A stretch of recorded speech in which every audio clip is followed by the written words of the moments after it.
kamu juga dikasih keramat oleh Allah Subhanahu wa taala. Satu contoh, kami punya guru di Sulawesi, namanya guru tua, Al-Imam Al-Habib Idrus bin Salim Al-Jufri. Saya dulu mondok di Al-Khairat. Habis mondok di Al-Khairat, baru saya mondok di Darul Ghabat Dakwah di Al-Khairat Manado. Itu Habib Idrus tinggalnya di Palu. Beliau gurunya Habib Salim bin Ahmad bin Jindan. Beliau gurunya saya punya abah juga, gurunya saya punya kakek juga, Habib Abdurrahman. Beliau Habib Idrus itu punya murid namanya Haji Amin. Ini Haji Amin taat betul sama Habib Idrus. Al-Khairat itu dari kayu, di atas tempat santri, di bawah kantornya Habib Idrus. Kalau Habib Idrus panggil Amin, ini Haji Amin ada tangga, tapi dia nggak mau lewat tangga. Dia loncat dari atas ke bawah, langsung depan kantor. Kenapa dia loncat? Dia tidak mau membuat gurunya menunggu terlalu lama.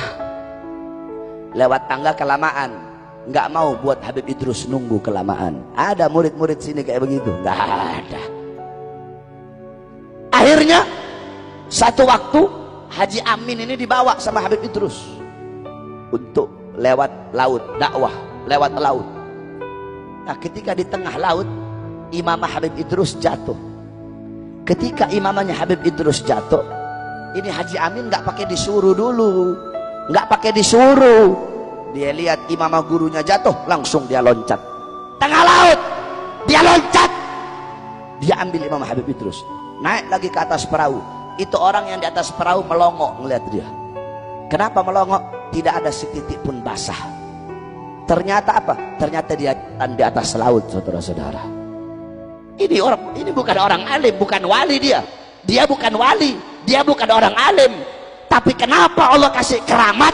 Karena dia mengikuti sahibul karamat. Apa-apa yang Allah berikan kepada mereka, para aulia, akan Allah berikan juga kepada kamu kalau kamu istiqomah mengikuti mereka. Ini kamu anak-anak muda zaman sekarang enggak. Yang kamu ikuti budaya barat, yang kamu ikuti budaya orang-orang kafir, pola pikir kafir, gaya berpakaian orang kafir, gaya hidup orang kafir yang kamu ikuti. Emang benar Nabi sudah bilang 1400 tahun yang lalu. Apa kata Nabi? La tattabi'unna sanana aw sunana alladziina min qablikum shibran bi shibrin wa dhira'an bi dhira'in hatta law dakhalu fi hujrat tab lattaba'tumuhum. Qila ya Rasulullah al-yahud wan nasara, qala faman. Kata Nabi, sungguh nanti umatku di akhir zaman akan mengikuti golongan-golongan sebelum mereka, sejengkal demi sejengkal, selangkah demi selangkah. Mereka ikuti golongan-golongan sebelum mereka. Sekalipun golongan sebelum mereka masuk dalam lubang dob. Dob itu bukan biawak ya. Banyak orang kira dob itu biawak. Biawak itu bahasa Arabnya warrol. Kalau dob beda sama biawak. Kalau warrol, kalau biawak itu haram dimakan. Kalau dob itu hukumnya halal. Ada satu hadis yang menghalalkan memakan dob. Dob itu kadal gurun. Kadal tapi adanya di gurun pasir ya. Kalau biawak warnanya hitam, kalau dob itu warnanya putih-putih, putih kekuning-kuningan. Ini Habib-habib kalau yang dari Hadramut tahu itu dob. Nah, kalau biawak itu ekornya mulus, kalau dob itu ekornya ada duri-durinya. Kalau biawak haram dimakan, kalau dob itu hukumnya halal dimakan. Nah, saudara-saudara, Al-Imam An-Nawawi berkata, kenapa Nabi mengumpamakan seperti lubang dob? Walaupun mereka masuk dalam lubang dob, ya kalian masuk. Imam Nawawi bilang karena dob itu kalau bikin lubang sempit. Kalau bikin lubang sempit terus berliku-liku lubangnya. Terus kata sahabat, kila, ada sahabat yang bertanya, ya Rasulullah, al-Yahud wan Nasara, apakah kaum yang diikuti itu adalah Yahudi Nasrani? Kata Nabi, faman, siapa lagi kalau bukan mereka? Yahudi Nasrani, mereka perempuannya pakai rok mini, anak-anak perempuan kamu ikut pakai rok mini. Yahudi Nasrani homo, kamu ikut homo. Yahudi Nasrani lesbi, kamu ikut lesbi. Yahudi Nasrani disco, kamu ikut disco. Kamu mengikuti budaya mereka, pola pikir mereka, cara hidup mereka, gaya hidup mereka. Ingat, man tashabbaha biqaumin fahuwa minhum.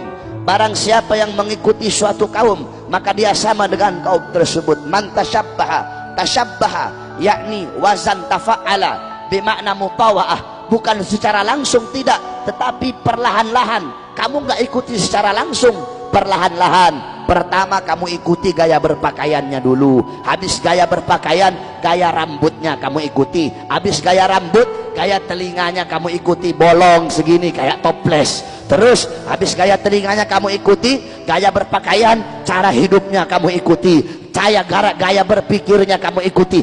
Lama-lama kamu mengikuti seluruh ajaran mereka. Walan tarda angkal yahud walan nasara hatta tattabi'a millatahum. Orang Yahudi, orang Nasrani tidak akan ridha, tidak akan senang sehingga kalian mengikuti millah, ajaran bagi mereka. Mereka nggak butuh kita masuk Yahudi, mereka nggak butuh kita masuk Kristen, enggak. Bagi mereka kita mengikuti gaya hidup mereka, mengikuti adat istiadat mereka, mengikuti budaya mereka, itu adalah suatu kemenangan yang besar bagi mereka. Man tashabbaha biqaumin fahuwa minhum. Barang siapa yang mengikuti suatu kaum, maka dia sama dengan kaum tersebut.